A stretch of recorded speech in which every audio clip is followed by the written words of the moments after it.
विद्यानां हयग्रीवमुपास्महे वाक्यकारं वररुचिं भाष्यकारं पतञ्जलिं पाणिनिं सूत्रकारं च प्रणतोऽस्मि मुनित्रयम्।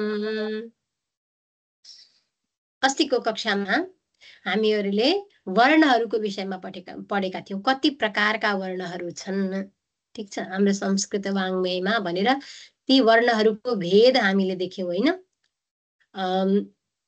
स्वर वर्ण भए अनि व्यञ्जन वर्णहरूमा पनि स्पर्श, यण, अनुस्वार, विसर्ग, शल, यम यसरी छुट्याइएको थियो हैन।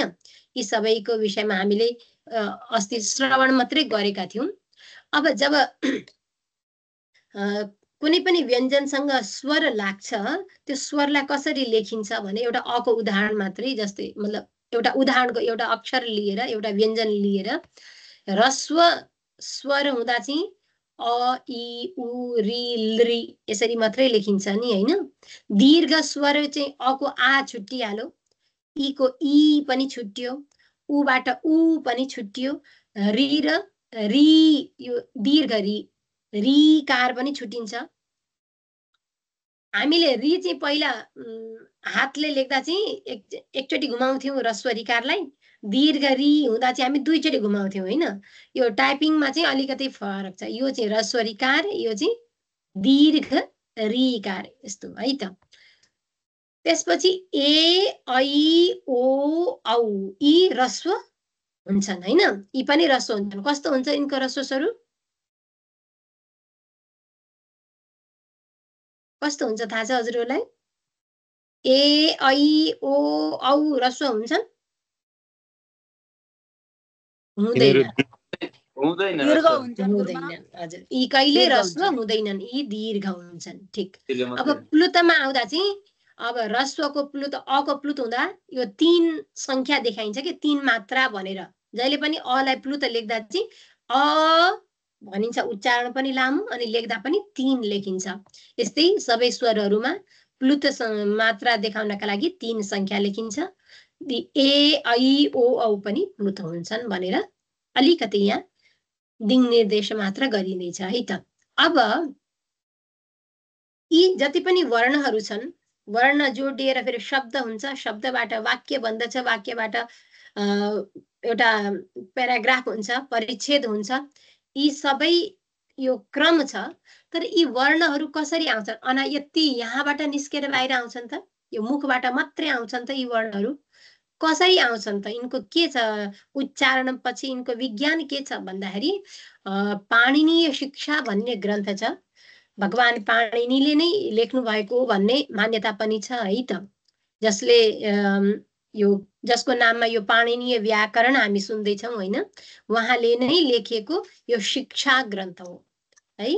शिक्षा ग्रन्थ भनेको हामीले सुरुमा पढेका थियौं, जहाँ स्वर वर्णादि उच्चारण प्रकारः यत्र शिक्षते सा शिक्षा। जुन ग्रन्थमा स्वर वर्णादिहरूको उच्चारण प्रकार सिकाइन्छ त्यो ग्रन्थ शिक्षा ग्रन्थ हो, यो वेदाङ्ग होइन। के हो? उपवेदाङ्ग हो? के हो यो शिक्षा? शिक्षा के भित्र पर्छ?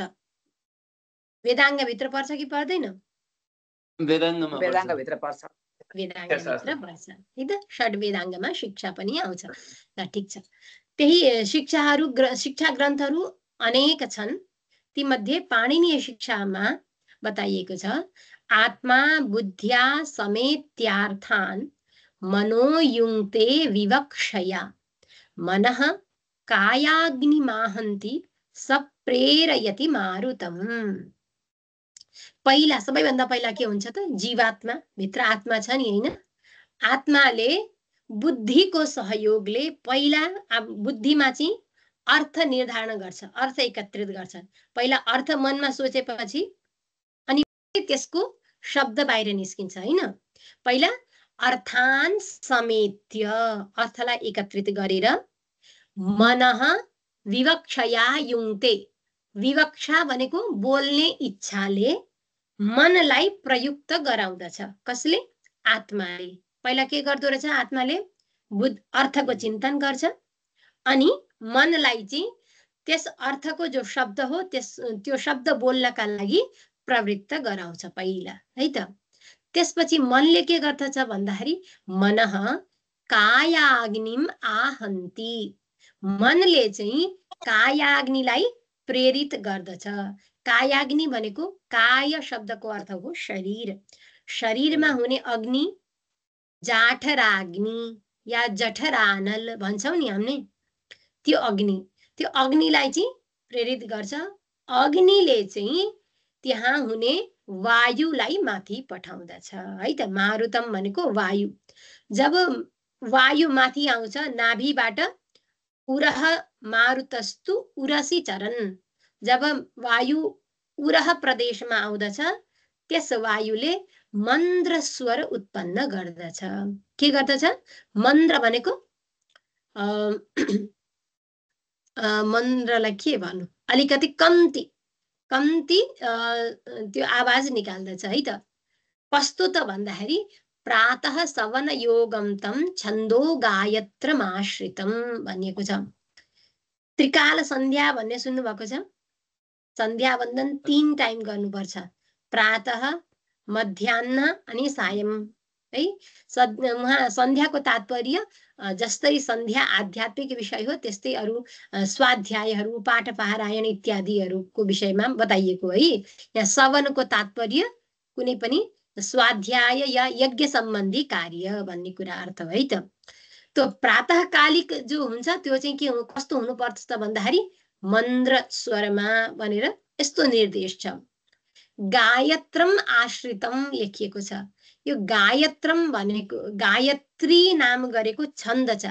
हामीले छन्दो वेदाङ्ग पनि श्रवण गर्यौं नि हैन, छन्द नाम गरेको वेदाङ्ग छ हो। ती छन्दहरूमा गायत्री नाम गरेको एउटा छन्द छ, त्यसका अनुसार मन्द्र स्वरले पारायण गर्नु पर्दछ भनेर यो दोस्रो पंक्तिको अर्थ हो।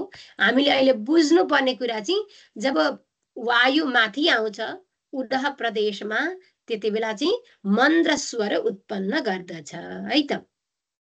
अब त्यहाँभन्दा माथि कण्ठ प्रदेशमा जान्छ।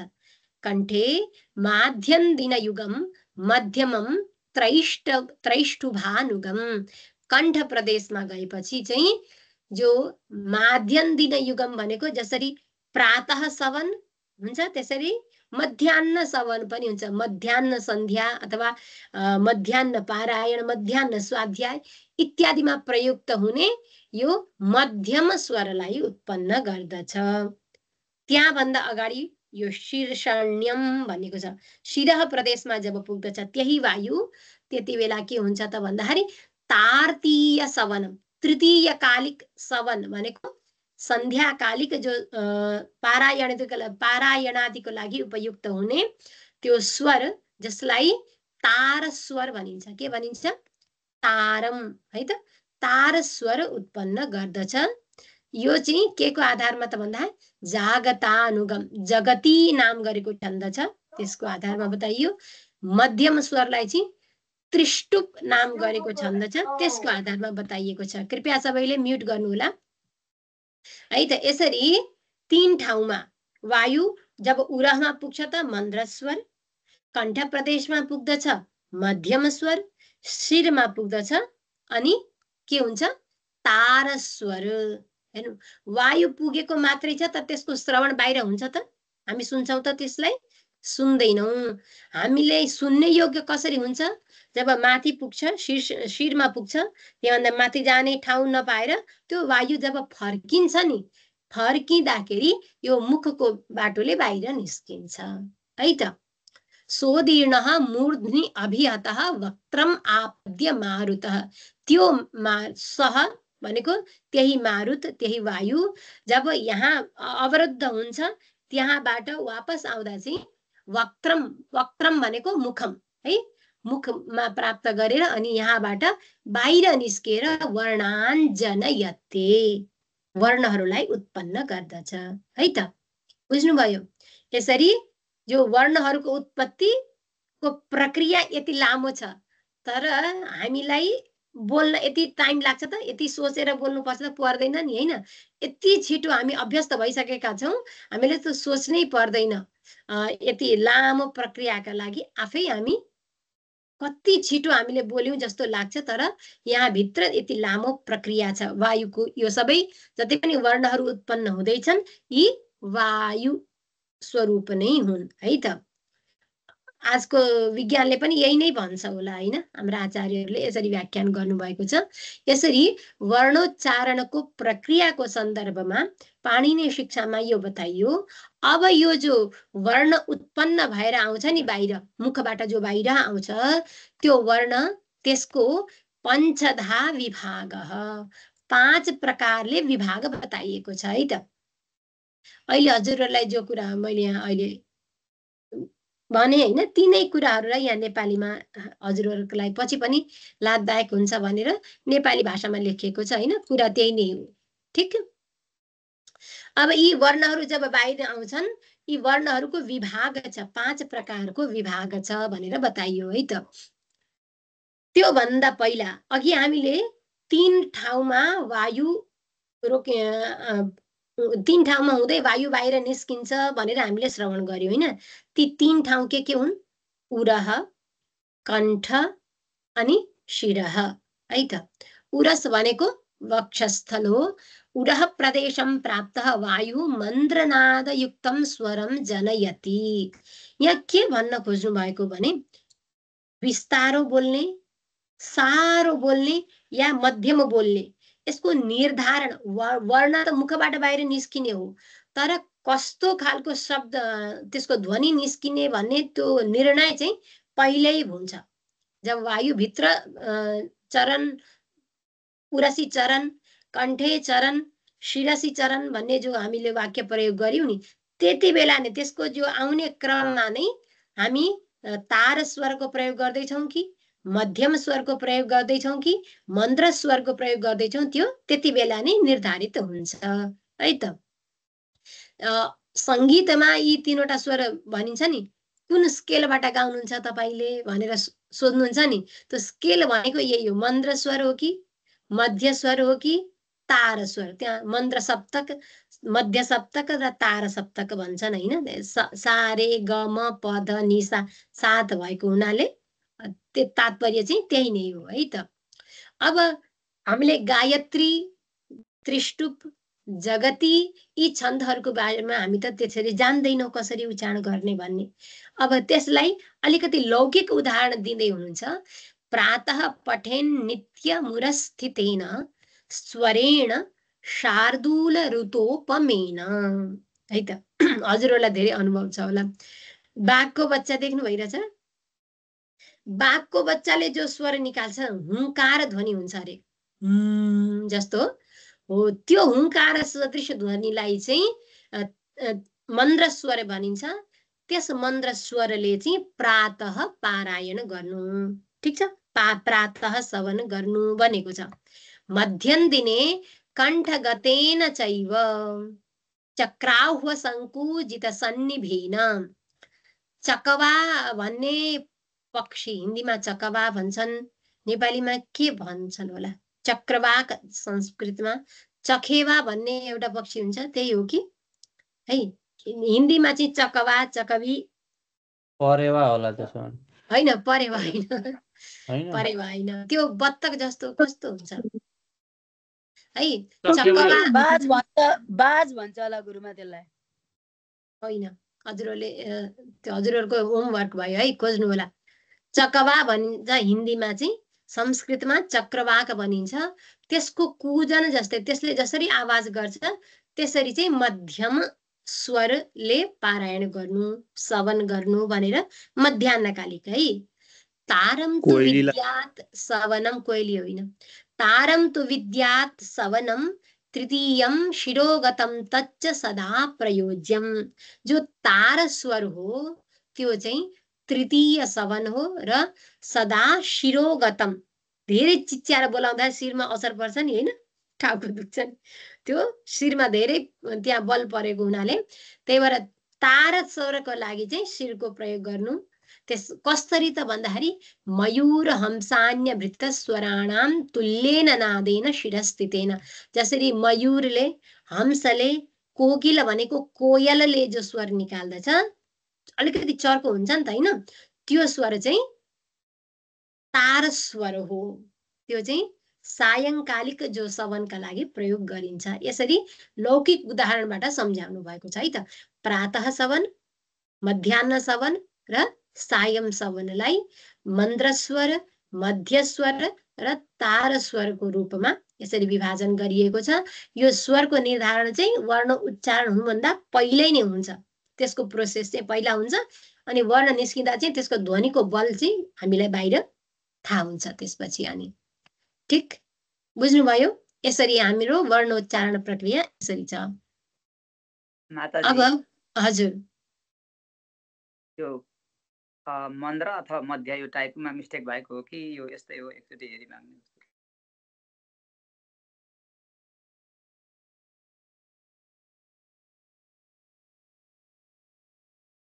किन मन्द्र स्वर कि मध्य स्वर भन्नु खोज्यो? त्यहाँ मन्द्र देखे जस्तो लाग्यो कि टाइपिङ मिस्टेक हो कि भन्नु खोज्यो? दोस्रोमा कण्ठमा चाहिँ मध्य स्वर, उरहमा चाहिँ मन्द्र स्वर, शिरमा चाहिँ तार स्वर। मन्द कि मध्य भन्न खोजेको? ए मन्द्र भन्न खोजेको? मन्द्र मन्द्र मन्द्र नै हो, मन्द्र नै हो। हजुर हस्।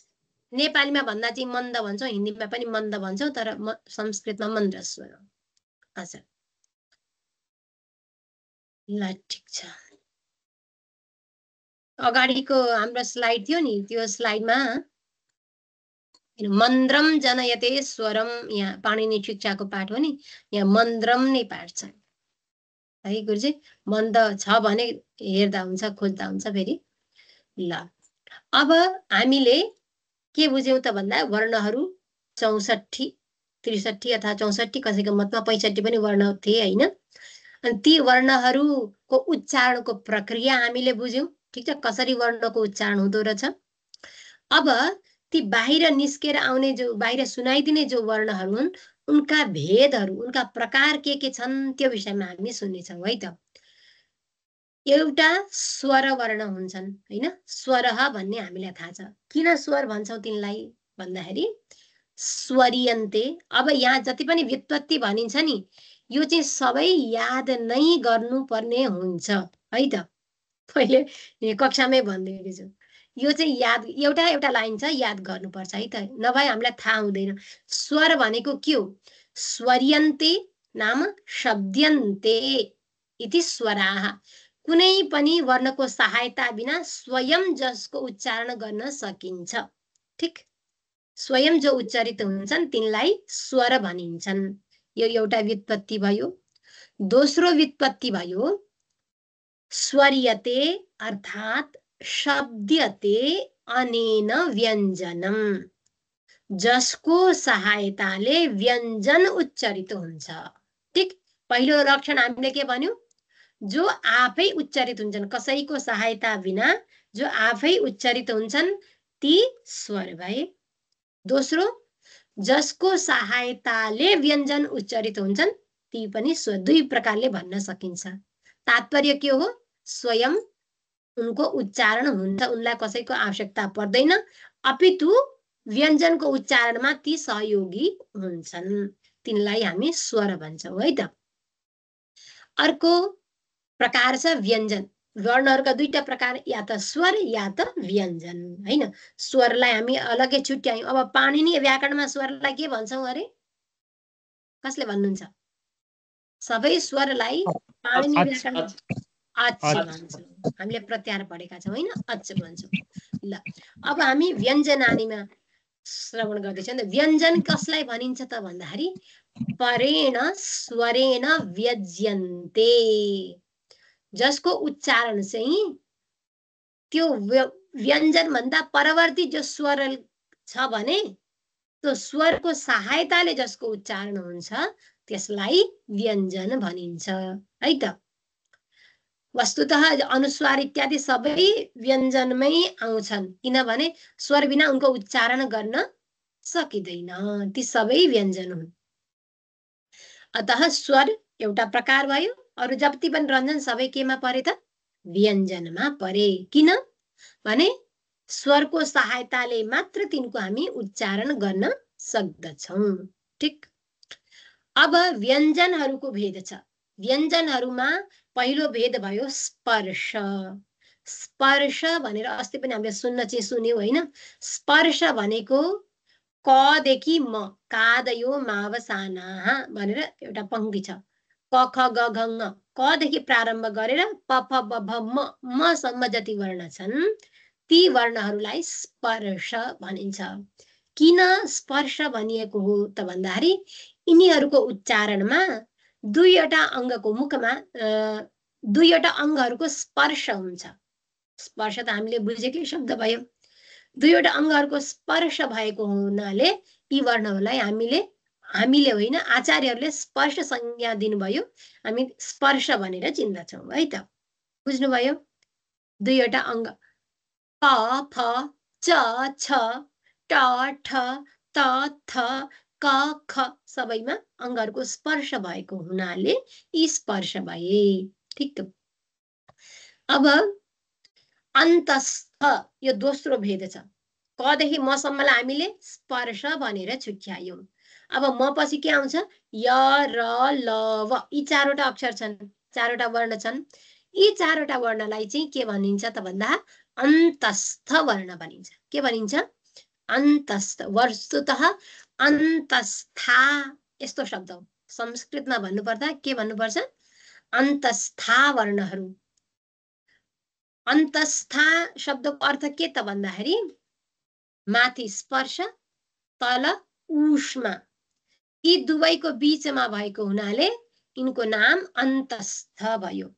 स्पर्श वर्णानाम ऊष्म वर्णानाम च अन्तः भनेको मध्ये, माझमा, दुईवटा वर्णको बीचमा छन् नि त हैन गणनामा।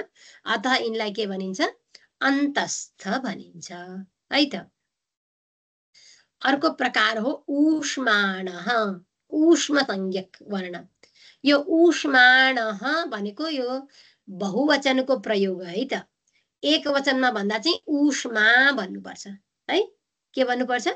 ऊष्मा, ऊष्माणौ, ऊष्माणः। अगाडि गएर हामी यो सबै चिन्नेछौँ है। अहिले ऊष्माणः भनेको धेरै वर्णहरू भन्दाखेरि बहुवचनमा प्रयोग भयो। ऊष्मा भनेको एक वचनमा प्रयोग भयो।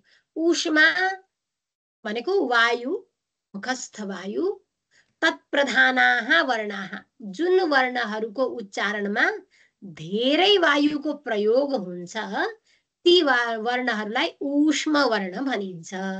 जस्तै श, श, श, स, ह, यिनमा के भयो? अलिकति अरु वर्णहरू भन्दा धेरै वायुको प्रयोग भयो। अतः यिनीहरूको नामै के राखिदिनु भयो? ऊष्माः, ऊष्माणः, ऊष्म संज्ञक वर्णाः भन्नुहुन्छ है त। यसरी हामीले के बुझ्यौं? वर्णहरूको पहिला दुई प्रकारले विभाग गर्यौं, स्वर अनि व्यञ्जन। ठीक। अब व्यञ्जनहरूको पनि विभाग छ। पहिला स्पर्श, क देखि म सम्म, त्यसपछि अन्तस्थ, य र ल व, त्यसपछि ऊष्म संज्ञक वर्ण श, श, स, ह। अब हजुरहरूको मनमा प्रश्न एउटा आउनु पर्ने, सबै वर्णहरू यहाँ गनिए, क्ष, त्र, ज्ञ यी पनि त वर्ण छन् नि त। यिनीहरूको त यहाँ नाम आएन त। आयो? आएन। यी यद्यपि अलग यिनीहरूको नाम आएन, तर यी वर्णहरू संयुक्ताक्षर वर्ण हुन्छन्। दुईवटा वर्ण जोडिएर बनिएका अक्षर हुन्छन्, त्यही भएर यिनै भित्र पर्छन्। ठीक। जस्तै ज्ञ छ, ज्ञ ज र य जोडिएर बनिएको हो। क्ष, क अनि श मूर्धन्य षकार जोडिएर बनिएको हो। त्र भनेको त अनि र जोडिएर बनिएको हो। यस्ता अक्षर यी तीनवटा मात्रै छैनन्, धेरै हुन्छन्। य, व, ण, न धेरै संयुक्त अक्षर छन्। यी तीनवटामा चाहिँ अलिकति स्वरूप भेद भएको हुनाले हामी वर्णमालामा अलग्गै पढ्दछौँ होइन, अरूलाई चाहिँ अलग्गै हामी पढ्दैनौँ। तर हुन चाहिँ संयुक्ताक्षर वर्णहरू धेरै हुन्छन्। बुझ्नुभयो? तीहरूलाई के भन्छौँ हामी? संयुक्ताक्षर भन्छौँ है त। हामीलाई यति स्पष्ट भयो? गुरुमा यो अन्तस्थाको बारेमा अलिकति भनिदिनु पर्यो। हजुर, अन्तस्था यो संज्ञा राख्नु भएको छ। यो संज्ञा राख्नुको तात्पर्य चाहिँ स्पर्श वर्ण र उष्म वर्ण, कख गदेखि तर मसम्म स्पर्श वर्ण, त्यसपछि बीचमा य र लव आउँछन्, अनि त्यसपछि श ष स ह आउँछन् होइन। यी जो य र लव हुन् उष्म र स्पर्शको बीचमा भएको हुनाले यिनको नाम अन्तस्था भयो। अन्तः शब्दको अर्थ हो मध्ये अर्थात् बीचमा, बीचमा रहने भएको हुनाले यिनलाई अन्तस्थाः वर्णाः भनिन्छ। यो उच्चारणका अनुसारले त्यो या व र ल चाहिँ अब कदेखि मसम्म पर्छ भनेको छ, त्यसलाई अलिक के हजुर उच्चारणका दृष्टिले पनि अलिकति य भन्दाखेरि हाम्रो अलिकति भित्रै त्यसको वायुलाई रोक्ने प्रयास गर्छौँ हामी। जस्तै अब यी च होइन, चको पनि अगाडि हामी स्थान अहिले त पढेका छैनौँ। च हो नि, चको स्थान हुन्छ तालु, च अनि यको पनि स्थान हुन्छ तालु। तर च भन्दा चाहिँ अलिकति हामी मुख खोल्छौँ, य भन्दा चाहिँ अलिकति हामी भित्र चाहिँ दबाउने प्रयास गर्छौँ। त्यस्तो हुन्छ। त्यस अलिकति उच्चारणमा पनि त्यसरी फरक छ। यो कुरा हामी अगाडि बुझ्छौँ है त। अहिले चाहिँ मैले यहाँ त्यसको वर्णन गरिनँ। स्थान अगाडि प्रयत्नहरू हामी राम्ररी पढ्छौँ अगाडि। त्यही कुरा चाहिँ मलाई पनि लाग्यो गुरुमा, यो यस्तै य र ल त्यसको लागि हामीले लिप टचिङ त एकै ठाउँमा भयो, तर यो वको त डिफ्रेन्ट हुन्छ नि गुरुमा। वको स्थान डिफ्रेन्ट हुन्छ। यको स्थान अलग हुन्छ, रको अलग हुन्छ, लको अलग हुन्छ, वको अलग हुन्छ। यी छुट्टै छुट्टै हुन्छन्, स्थानहरू छुट्टै छुट्टै छन्। गर्दा त्यो के भन्न लागेको गुरुमा यो संयुक्त अक्षरको पछाडि केही विज्ञान छ कि त्यतिकै ज र यहाँ जोडिएर ज्ञ बन्यो कि के हो? किनभने अब जस्तो हलको त क ख हो, त्यस्तो भयो भने यो संयुक्तको बनाउनु चाहिँ के यसको विशेष प्रयोजन थियो कि त्यतिकै जोडिएर बनिएको कि के हो? त्यो चाहिँ अलिक बुझ्न पाए सजिलो हुन्थ्यो कि। विज्ञान, यसको पछाडि विज्ञान भनेर त्यसरी त थाहा भएन। जयोर संयोगे ज्ञ, यो पंक्तिका आधारमा हामी ज्ञ भन्छौँ।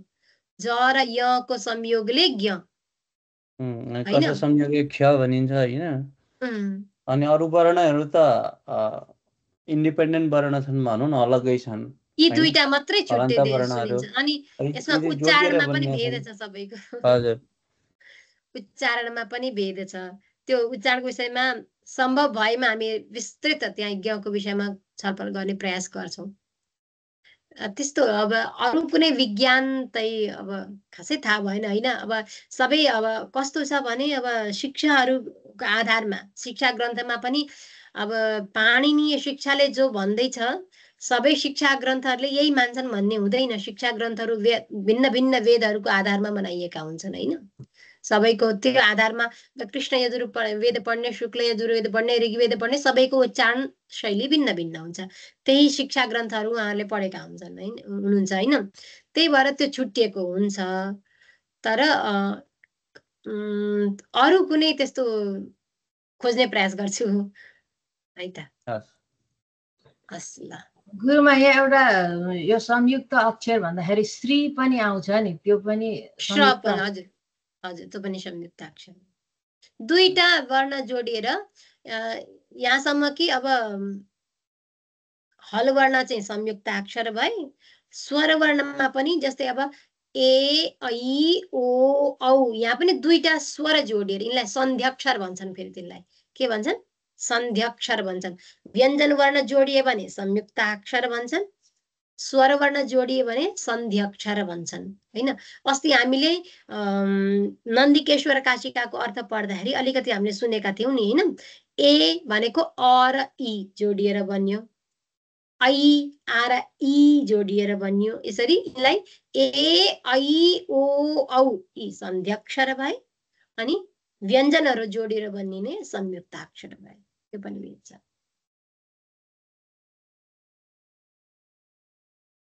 समय चाहिँ हाम्रो गइसकेको रहेछ टाढा।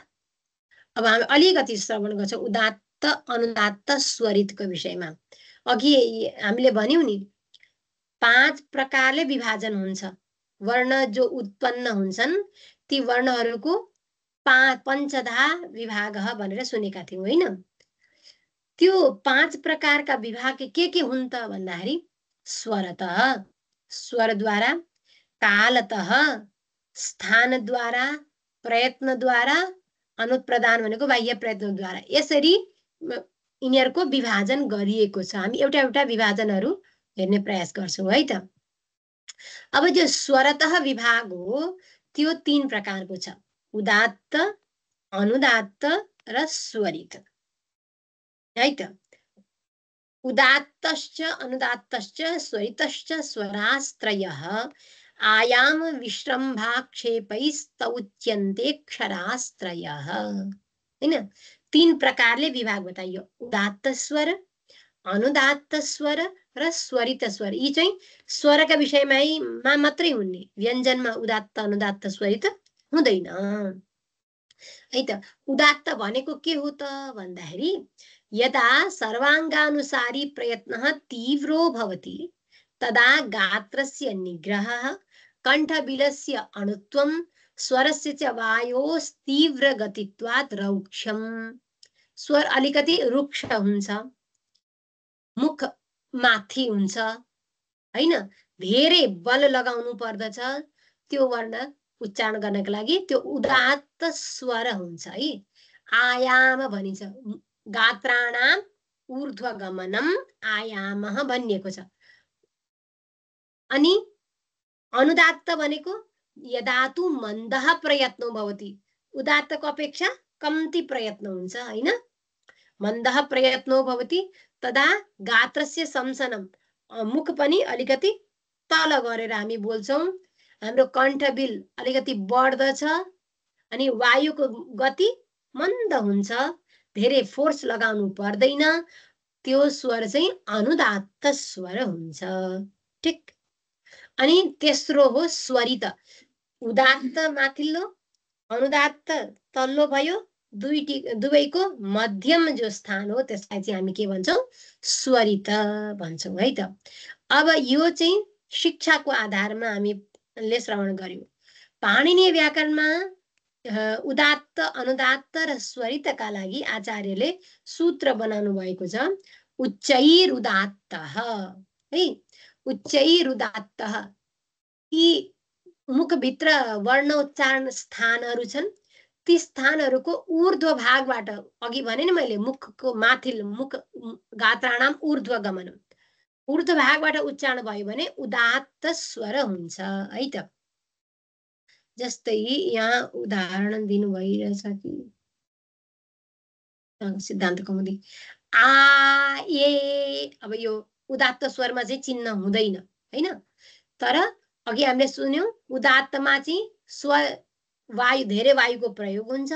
स्वर अलिकति रुखो जस्तो सुनिन्छ, मुख अलिकति माथि उठाएर बोल्नुपर्ने हुन्छ है त।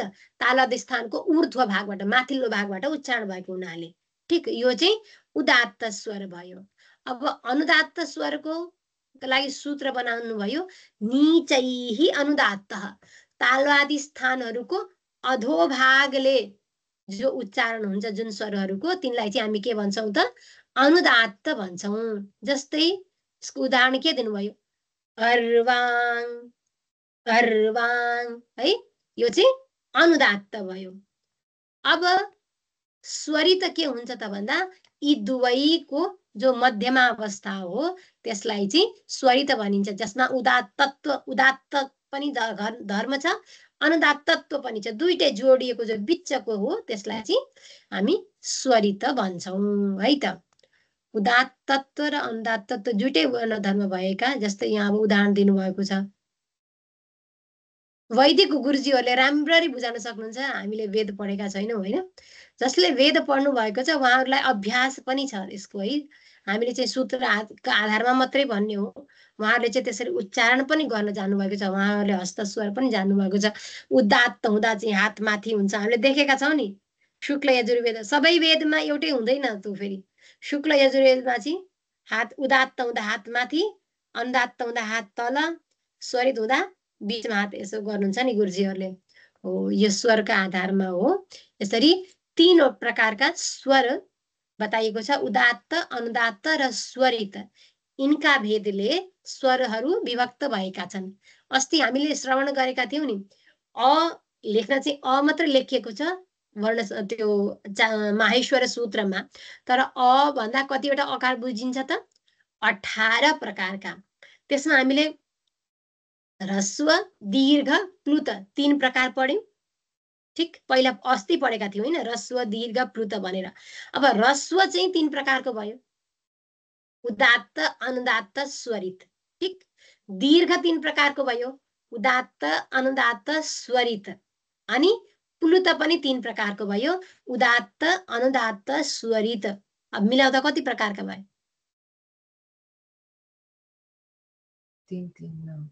9 प्रकारको।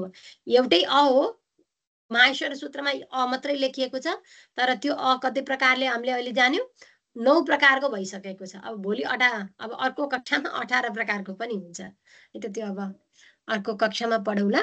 अब आज हामीले यही विश्राम गर्छौँ है त। हजुरहरूका केही प्रश्नहरू छन् भने हामी प्रश्नहरू लिन्छौँ। केही बुझ्नुभएको छैन सोध्न चाहनुहुन्छ भने? मलाई एउटा प्रश्न सोध्न मन लाग्यो माता। हजुर।